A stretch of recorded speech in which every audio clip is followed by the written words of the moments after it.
Next आज हमें video में जो प्रीवियस में हम लोग पढ़े थे एवरेज वेलोसिटी, इंस्टेंटेनियस वेलोसिटी और एवरेज एक्सीलरेशन, इंस्टेंटेनियस एक्सीलरेशन, तो जो भी उसे फॉर्मूला जो निकला था ना, उसी बेस पे आज हमें क्या करना है, कैलकुलस मेथड का यूज करके और न्यूमेरिकल सोल्व करना है, जो वेरी वेरी इंपॉर्टेंट है।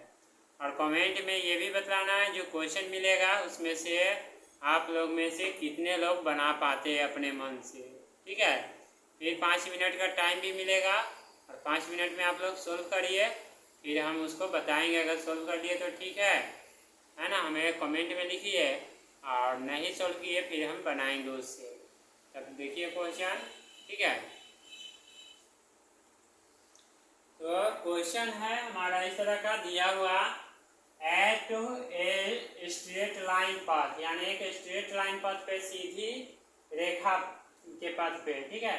The position of the particles at x and time t for seconds derives in the term of function f(x), और यानी फंक्शन करने का मतलब इक्वेशन जो दिया हुआ है वह है x इक्वल टू 2t³ यानी 2t³ minus 3t² plus 4t plus 1।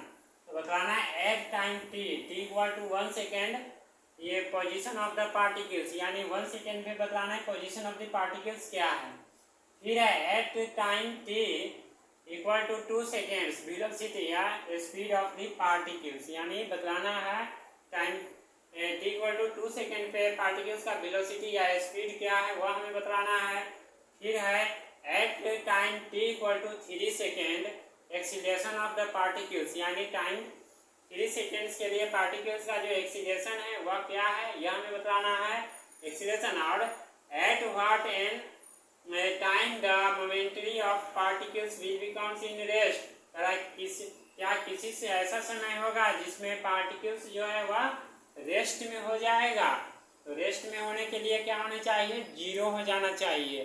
अगर एक्सीलरेशन जीरो हो जाता है तो होगा, नहीं हुआ तो नो। तो ये आपको बताना है सोल्व करके। तो कमेंट में यानी टाइम दिया जा रहा है 5 मिनट का, सोल्व करें फिर हमें बताएं।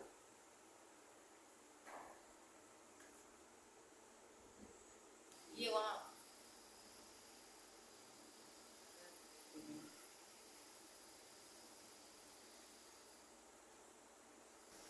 ठीक है। तो एट व्हाट टाइम है ना the momentary of particles will becomes in rest, ठीक है। तो इस तरह है, मतलब सोल्व करके बताया। 5 मिनट का टाइम है और 5 मिनट में हमें कमेंट में बताया कि आप लोग ने सोल्व किया या नहीं, ठीक है।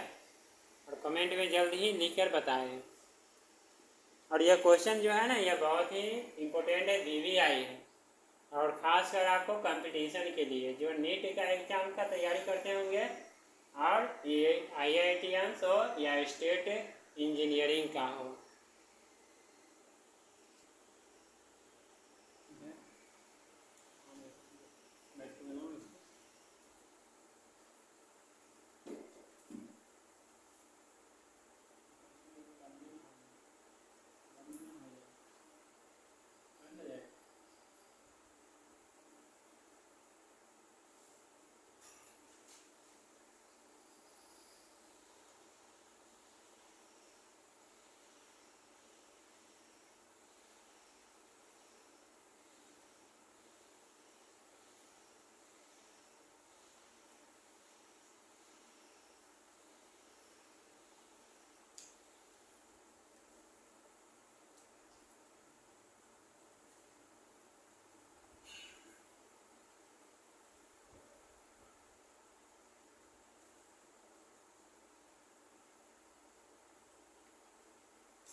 से इस क्वेश्चन को है ना पॉज करके सोल्व आप लोग करिए, फिर कमेंट में लिखिए, ठीक है, फिर हम आगे सोल्व करते हैं, है ना।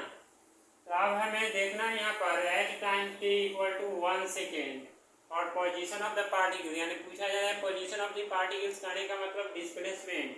तो इसमें फर्स्ट क्वेश्चन में हमें कुछ नहीं करना, ठीक है, जैसे मैथ बनाते हैं ना उस तरह हमें क्या करना है, सिर्फ वैल्यू पुट कर देना है t की जगह, तो बन जाएगा। तो फर्स्ट वाले क्वेश्चन के लिए क्या करेंगे, हम सिंपल सी वैल्यू पुट कर देंगे यहाँ पर, समझ गए ना, वैल्यू क्या करेंगे पुट कर देंगे। तो t इक्वल टू क्या था 1 सेकेंड, तो यहाँ लिख देंगे x equal to 2 into 1 to the power 3 minus 3 into 1 to the power 2 plus 4 into 1 plus 1। अब इसे सोल्व करेंगे तो 2 माइनस 3 प्लस 4 1 या 4 प्लस 1, यानी 4 1 5 और 5 का 2 7, 7 माइनस 3 इक्वल टू 4 मीटर्स। ये हमारा क्या हो गया, पोजीशन निकल गया, यानी फर्स्ट का आंसर हो गया, ठीक है। अब सेकेंड में क्या है बतलाना, अब तो क्वेश्चन सबके पास चला गया है, तो अब हमें सेकेंड सबको मिटाते हैं और नेक्स्ट हमें सोल्व करेंगे। तो ये तो फर्स्ट का आंसर हो गया, सेकेंड वाले को हमें बताना है क्या होता है। तो सेकेंड में देखना है क्या पूछ रहा है, स्पीड ऑफ द पार्टिकल्स, यानी velocity of the particles at time 2 second, ठीक है, क्वेश्चन याद है हमें। तो 2 सेकेंड्स, तो क्या करेंगे, सबसे पहले हमें वेलोसिटी निकालना, तो बतलाया था velocity equal to dx by dt, ये पढ़ाए फॉर्मूला पढ़ाए थे, है ना।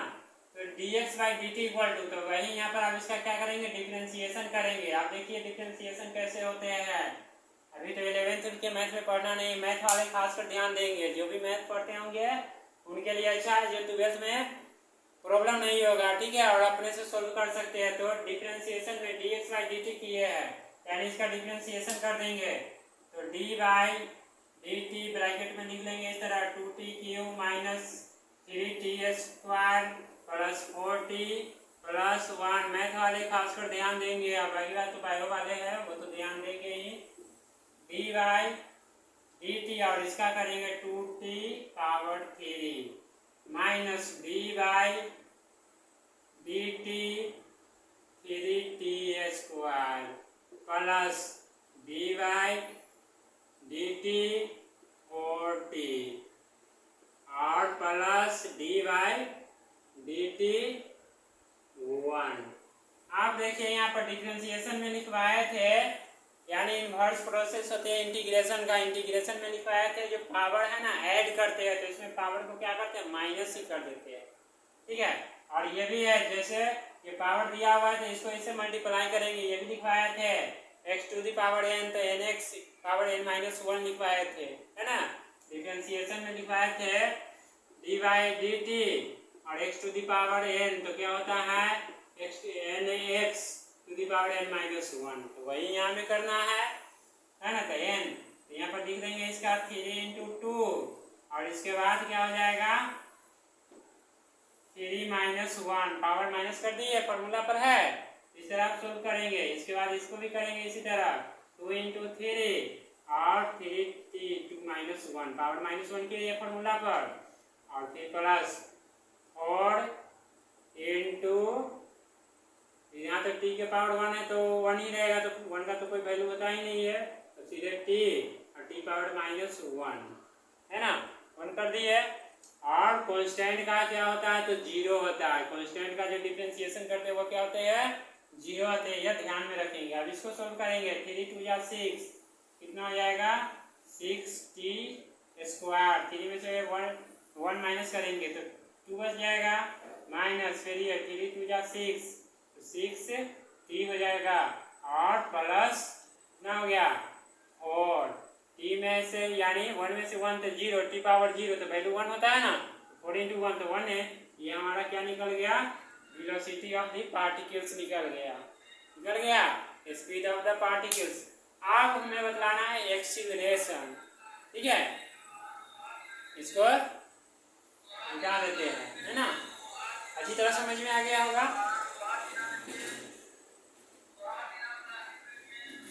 इसे रहने देते हैं। अब एक्सीलरेशन क्या है तो वेलोसिटी से रिलेटेड होते हैं। ए इक्वल टू लिखा है तो फॉर्मूला क्या होता है, equal to dv by dt लिखवाए थे ना, इंस्टेंटेनियस एक्सीलरेशन। तो देखिए उसी का यूज है, a equal to dv by dt। अब क्वेश्चन से भी हमें कोई मतलब नहीं है, क्वेश्चन तो आप लोगों के पास हो गया। अब डायरेक्टली हम बनाएंगे इसको।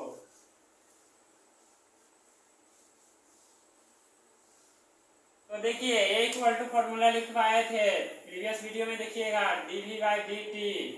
फिर अब इसका भी डिफरेंशिएशन कर देना है, d बाई dt। और v क्या निकला ये 6t स्क्वायर माइनस 6t और प्लस 4 हो गया। अब एक्सीलरेशन देखिए इसका भी करेंगे तो क्या हो जाएगा, 6 2 जा 12t और माइनस 6t। डायरेक्ट समझ में आ गया ना ये कैसे हुआ, डिफरेंशिएशन सेपरेट करेंगे तो ये हो गया हमारा, इतना एक्सीलरेशन हो गया। ये क्या हो गया, मीटर पर सेकेंड स्क्वायर। अब देखिए एट मोमेंटरी रेस्ट में था, मोमेंटरी रेस्ट में था ना क्वेश्चन, तो मोमेंटरी रेस्ट करने का मतलब ओरिजिन पोजीशन पर t जो है ना वह 0 होगा, यानी तो ये भी क्या हो जाएगा 0, यानी कंपेयर करेंगे एक्सीलरेशन इसका जो है ना वो क्या हो गया, जब कांस्टेंट हो जाते हैं तो 0 होते लिखा है रूल। तो यहाँ पर हम कंपेयर करेंगे, यानी 12t और माइनस 6 इक्वल टू 0।